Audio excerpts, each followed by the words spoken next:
We have a homelessness crisis that we must address. As a social justice activist, I feel like I have a moral obligation to address it. The labor movement can no longer turn a blind eye to the crisis that we see before us. So we decided to have a poverty and homelessness summit. And at that summit, we had Mayor Karen Bass from Los Angeles, Mayor Rex Richardson from Long Beach. We had supervisors Janice Hahn and Holly Mitchell. We also had our U.S. Senator LaFonza Butler, and we had Reverend Barber, all there who are locking arms with us to address this crisis. We realized that the severity of this crisis. In the county of Los Angeles, there are 75,000 unhoused individuals. In Los Angeles City, there are 46,000 that are homeless or unhoused. Of those numbers, 1 in 5 blacks are living in poverty. 70% of those individuals who are unhoused in the county of Los Angeles are immigrants, black or brown.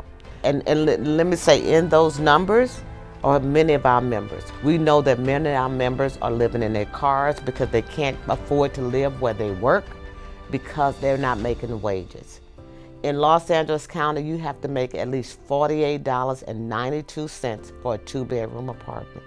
Many of our members are not able to achieve that dream. There was also a survey by the Economic Roundtable, and they surveyed 2 groups. One was from Kroger's, the Kroger workers, and one from the fast food group.